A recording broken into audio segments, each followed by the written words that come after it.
Greetings, my friends. Welcome, welcome, welcome to the Grit and Equity Talks podcast with yours truly, Dr. India White. I'm thrilled to be here with you today.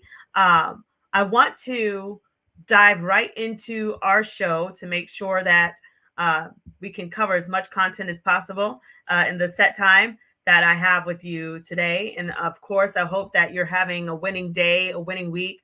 So many of us are launching things, so many new announcements, so many great things are taking place. Congratulations to all of you for all of your promotions, your accomplishments, all of the things you're launching, all the things that you're doing. We need more of that.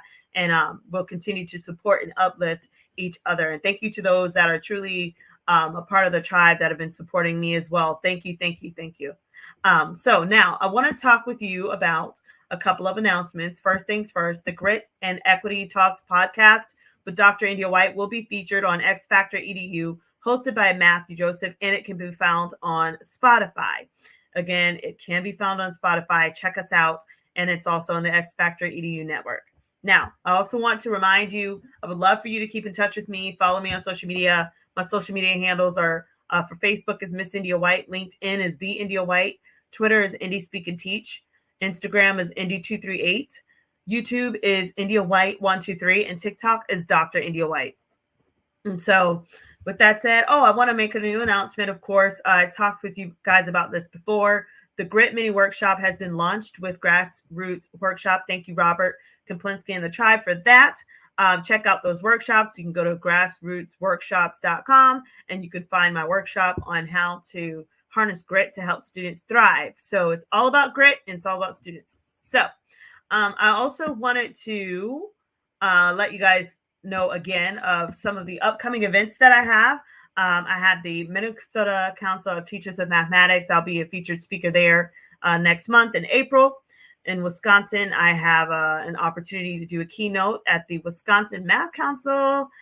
Can't wait to connect with all of these amazing rock stars at these events. If you're there and you see me, please give me a hug, talk with me. Let's talk about stuff. Let's talk about grit. Let's talk about life. Let's have a good time. On this podcast, the objective is, are you trying to close the achievement gap, but you're having classroom management issues, or are your students just not motivated to do the work? Then you're going to join me on this wonderful Grit and Equity Talks podcast. And we're going to talk about, some things. So with that said, thank you so much for joining the Grit and Equity Talks podcast. Today's topic, I've had some, educators reaching out to me concerned about some of the things going on, regarding how to really service all students, how to, be fair and how to love on kids, no matter their background, no matter what they're going through, despite all the different things going on, in our nation. And so, that really falls into the category when we're talking about diversity, equity, and inclusion. And so, because teachers have concerns and some teachers feel paralyzed and they don't want to get in trouble, they don't want to lose their job, and some teachers just don't really understand what it is, I want to kind of highlight for you some things that I have in mind when it comes down to DEI and how we can move forward. So today we'll be talking about DEI and how we can move forward as educators. First things first, when we're talking about DEI, we have to understand what the definitions are. So first definition of diversity is the practice or the quality of involving or including people from a range of different social and ethnic backgrounds, different genders, sexual orientations, and whatnot. So that's diversity. These all come from dictionary.com, by the way. Equity is the quality of being fair and impartial. And then inclusion is the practice or policy of providing equal access or opportunities and resources for people who might not or who might otherwise be excluded, marginalized, such as those that have physical or intellectual disabilities. So when we're thinking about all this, the words that kind of come to my mind are justice, service, and compassion. Because I think that, at the end of the day, we're trying to make sure all students feel like they're safe, like they belong. And I think that, there's just been a concern as to how do we do that, and how do we keep academia at the forefront of what we're doing. And I would just have to tell you to continue to love on students, making sure that you're doing your best to serve all students equally and equitably so that their needs are met. And so When I think of this, I think of a couple of times in my class when I was teaching a student who was deaf and hard of hearing. And I remember we needed to find, because she needed an interpreter, because if not, she could not have learned math. She just couldn't have done it. And so I remember we got together and we figured out, how can we get an interpreter in our school, and it worked out very well. I was very happy about that. And I do remember another student who was blind, and he had to use it's almost like one of those virtual devices, like one of those VR, like virtual reality. He had like one of those big things over his eyes so that he can see. And I remember like the paper would be here, and he would have to like put his head like all the way on the paper so that he could see the content, because he really, he had struggled with that. And so, the school, we did what we could to support that child and make sure that he could be successful. I also remember a plethora of times, where students didn't understand, maybe they just had a hard time understanding the content because maybe they're still learning English. If we had to use Google Translate, just whatever we had to do to serve our students was the focus. And I want to encourage everyone and say, let's keep that the focus. Serving our children, and having compassion. And of course, I think another thing was having justice for all students, because that's just the right thing to do.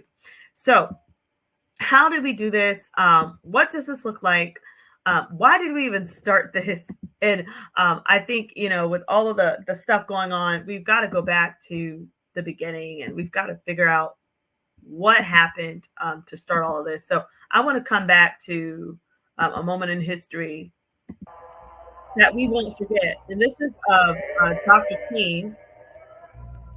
I watched these things and I'm just shocked. I'm just shocked. I want you to notice something in this. These are all like so many Americans running together. It was not just BIPOC community. There were people of European descent. Everyone was coming together as American. I don't think there was like a lot of labeling. People were really coming together for one common cause. Um, so let's watch this.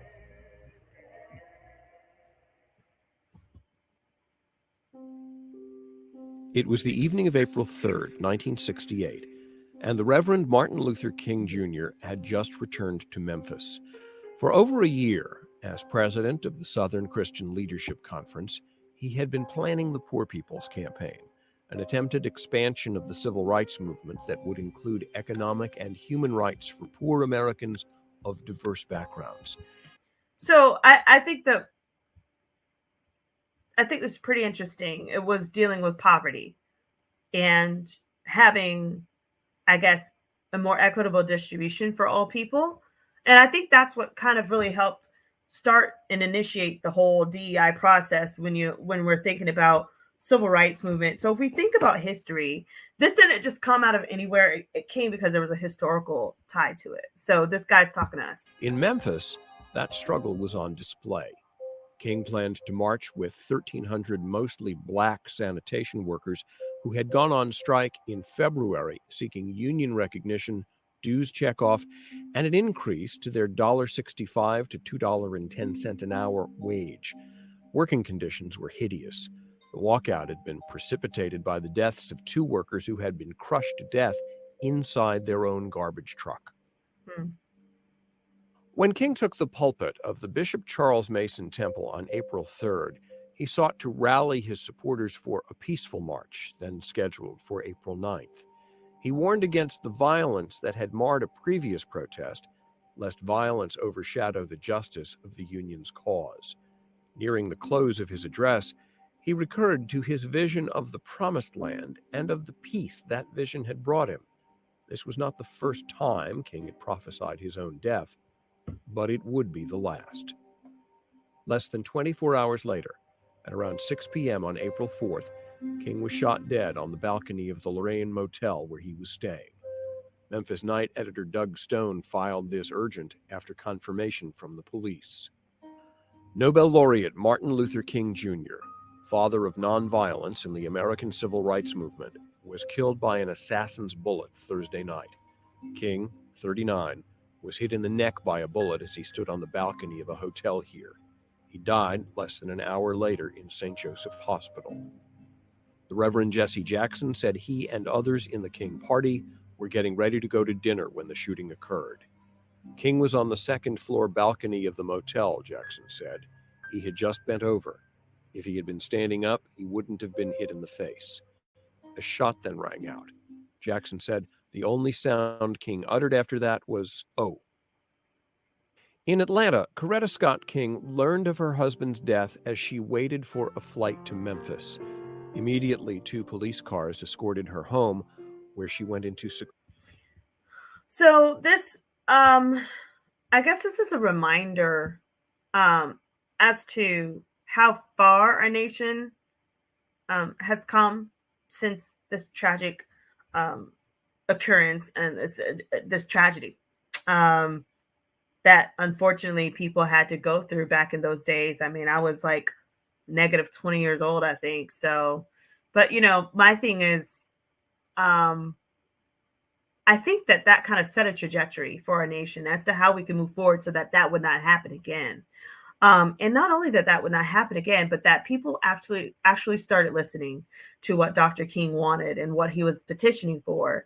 And as a result, so many people have been able, from all backgrounds, to be successful and to find success in the United States. And there was a time where BIPOC communities had to march to attend college. And I believe even women had to march to attend certain colleges and universities. But now look, I mean, you could go to the college of your choice pretty much. I mean, and so we've come very far as a nation. And so I think that this is the focus of how do we continue to move forward. And I would say, to continue to stick together with people who just believe in the common good of all, and people that want to love, people that want to make sure students can be successful to graduate. Unfortunately, poverty, there are, more BIPOC communities that deal with poverty, and they need solutions. They need help. They need support. And so this is why there were DEI programs and things put in place. But now that there has been a shaking for different reasons, how do we continue to move forward to service people? And I will tell you that one thing I would highly recommend is to make sure that you are connecting with students, no matter their background, but to connect with them to make sure that they can be set up for success. Are these students getting the credits they need? Are they aware of different, access to different colleges or, funding opportunities and things like that would help them to be successful? So these are some things that, our students deserve. And the reason why this is kind of tugging at my heart is because I look at the data, I look at the dropout rates.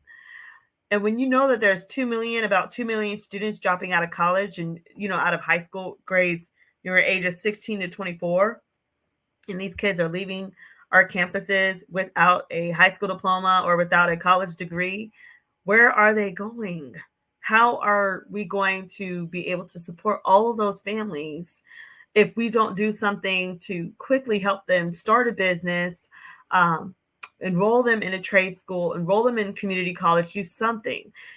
And what happens is it affects everyone because it affects how we live. It affects, the welfare system. It affects our healthcare. It affects everything, even crime. It affects every area whenever we have students that are falling through the cracks.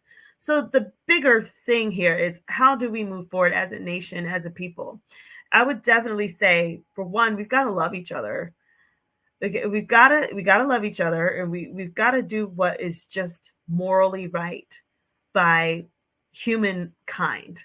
And I think, if the conversation can shift from just being about race or being about all these other factors and just being about the fact that these are other human beings, I think that we'll start to see more compassion, more justice, more love and support as we join together, and help each other so that we can help our nation to be stronger. So I wanted to share some other things that I was looking at regarding like just the impact of, DEI and things like that. Um, and what some different reports have shown. So here's one. It talks about how racially inequitable funding at public four-year colleges and universities, how it's affected students. So it's talking about how more BIPOC or Black, Indigenous people of color are entering into public colleges and universities than before, which is a testament to Dr. King's speech and what he went through. It opened up doors for this to even be a statement. So, one of my mentors, talked about having to, try to enroll to get in some of the predominantly white institutions, and he was not accepted because he was African American, and certain people also talked about how, back in the day when they tried to enroll, it was not, so, various universities were not accepting students of color. And so I'm thankful that, I was able to graduate from the University of Florida um, 3 times. And so times have changed. So how do we continue to move forward, even though things have gotten a little bit sticky? How do we still move forward? And so here they're talking about an analysis. I want to show you guys this analysis that they pulled up. And it says the analysis found that in 2006, BIPOC students accounted for 33% of enrollment in public institutions. Yet by 2018, almost 45% of students identified as BIPOC.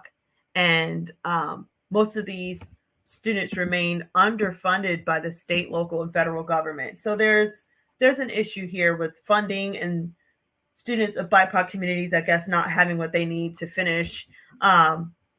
Or it's unfortunately down here, if you keep reading, it talks about how, and while there's been a downward trend in state support, there's been an upward trend in tuition as well as student debt, especially for BIPOC students. So if we're trying to close the achievement gap, that's great, but we don't want to also overburden BIPOC communities financially because they don't have the means, they don't have the financial means to finish their degrees.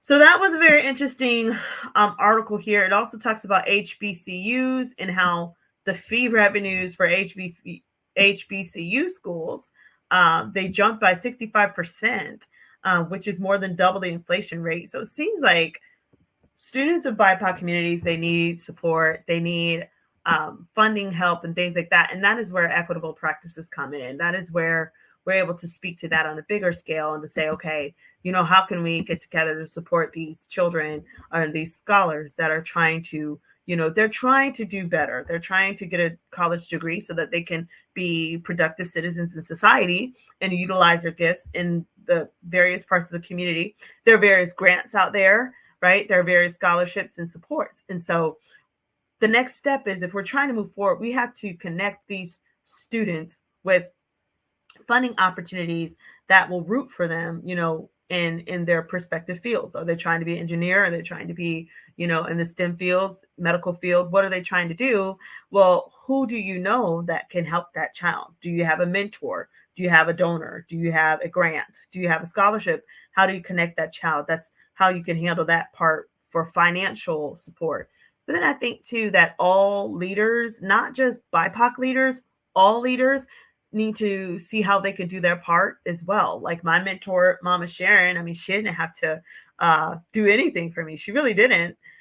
I think she was only, she had only signed up to mentor me for, I want to say for about 4 years.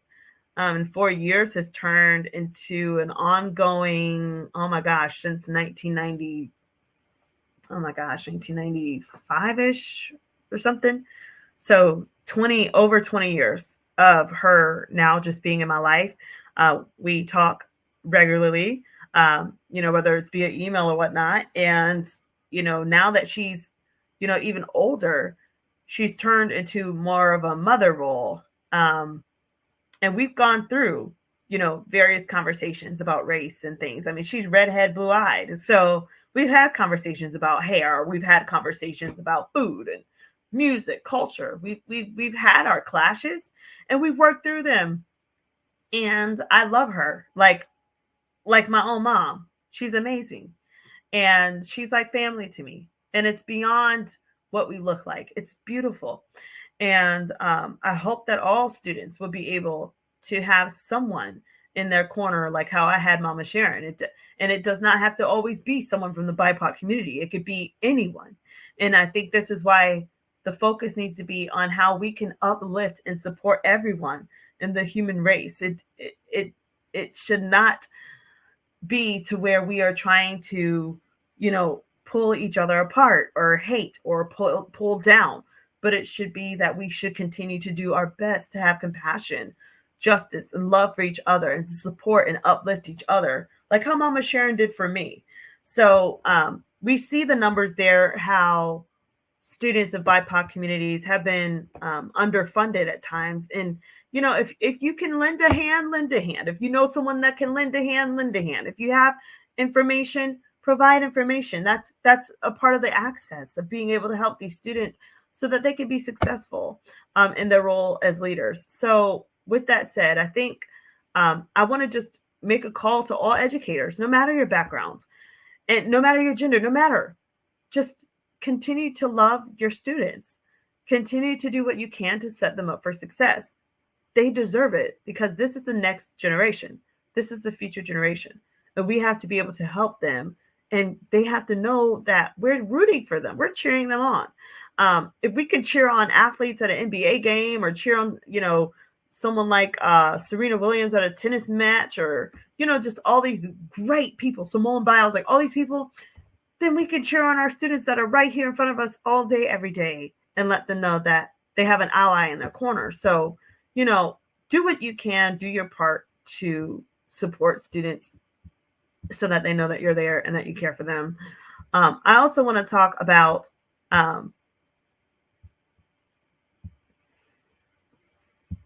the impact of, and I'm going to share my screen. I want to talk about the impact of college and students, BIPOC communities having access to college.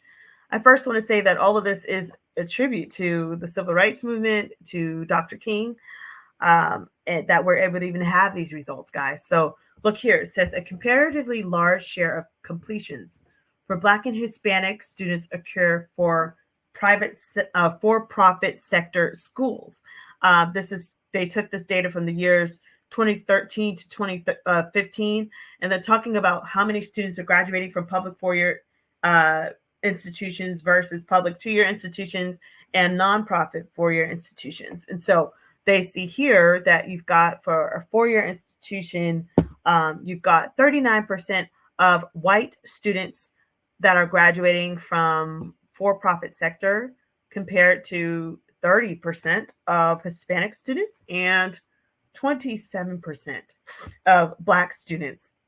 Now, we always pull Black, Hispanic, and white for the most part for the main data points, because those are the ones that have been affected the most. Those are the ones that have the most wave effect, the most significance at times. But now I think we need to also start throwing in Asians. I'm surprised that we didn't do Asian student credentials in this as well. But so they've only focused on Black students, Hispanic students, and white students for this particular data set. Then they go to, now this is very interesting. Public two-year or less institutions are pretty even. All of them pretty much are 30%. That's something to look into.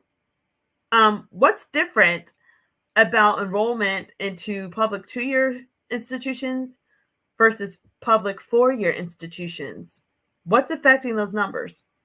And then here for nonprofit four-year institutions, it says that you have 18% of white student credentials, or white students who are graduating from the nonprofit four-year institutions, versus 12.2% of Hispanic students, and then 12.8% of Black students who are able to graduate from these institutions. And then for-profit institutions, you've got 11% of white students.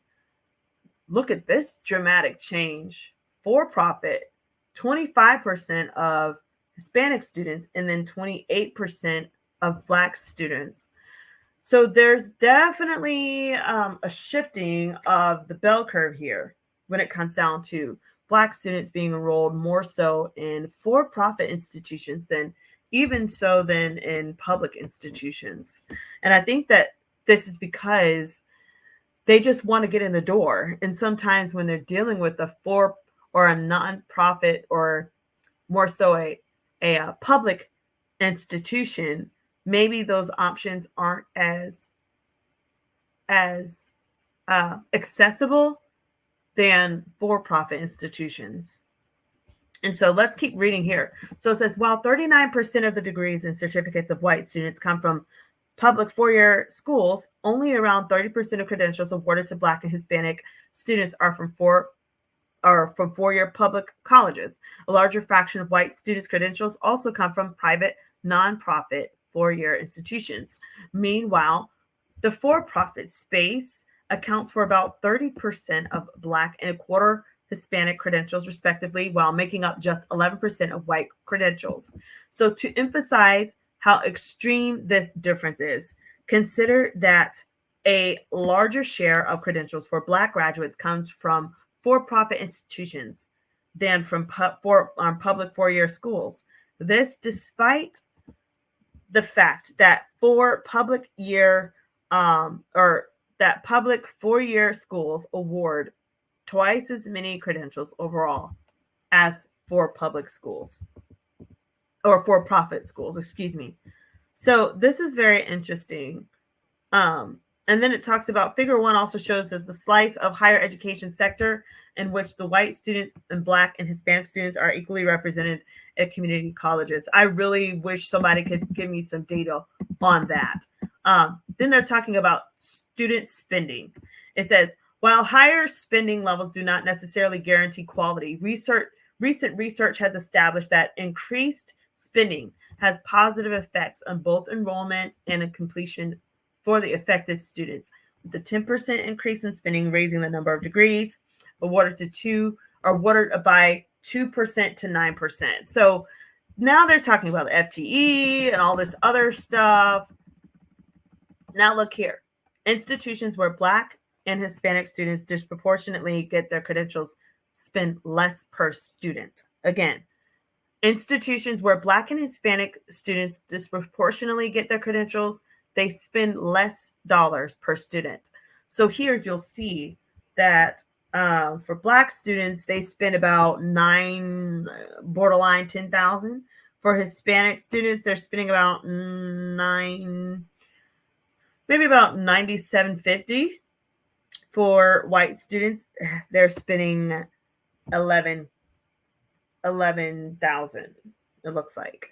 So that's very okay. I think I'm reading that right. Yeah. So, and that's for the bottom quartile. And then for the top quartile, I guess this is where there's the disparity, because they're saying that for the 50th to 75th percentile of, for instance, white students, they're spending up to 16,000.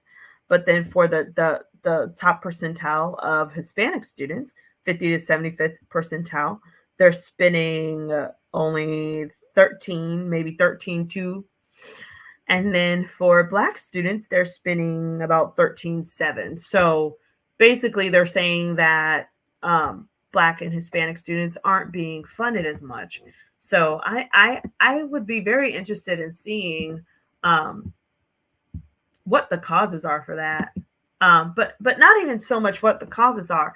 How can we support? There's one thing to say, oh my gosh, there's a problem.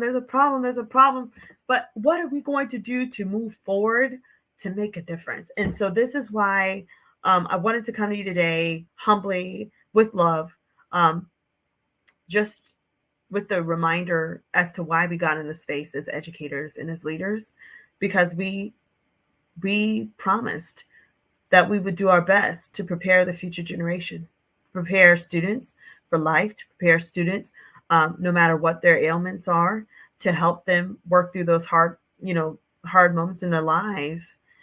And I just hope that we can all continue to do the same, continue to love students, continue to move forward, no matter what is going on, but just to continue to do what's right in your heart so that not only can you sleep at night, but that our students can have a true model for success. So thank you so much for sticking with me. Thank you for listening here again on the Grit and Equity podcast with Dr. India White. Again, I'm going to give you my information so that you can follow me and we can be in touch. So first things first, my Facebook is Miss India White. LinkedIn is the India White. Twitter is Indie Speak and Teach. Instagram is Indie238. YouTube is India White 123, and TikTok is Dr. India White. So I hope that you can follow me there. Also, please don't forget to check out the mini grit workshop on grassroots workshops with Robert Kaplinski and the Tribe. And in addition to that, this podcast will be featured on the XFactorEdu Network with Dr. Matthew Joseph, and it can be found on Spotify. Some of you have been reaching out about getting a part, being a part of the podcast. So if you're wanting to be a part, please schedule a consultation with me so we can get you in. I need a photo of you. I need your bio, and you can send it to india.white.123@gmail.com. Also, we are always looking for sponsors. So if you're willing to sponsor, you've got a little extra, funding where you could support us in this movement, we would love to have you come on board and to work with us. And also, I wanted to remind you guys, upcoming events. I've got the Minnesota Council of Teachers of Mathematics, where I'll be a featured speaker, and the Wisconsin Math Council in April or in May. So I hope to see you guys there. Again, thank you so much for joining me on the Grit and Equity Talks podcast. And until next time, stay gritty. Take care.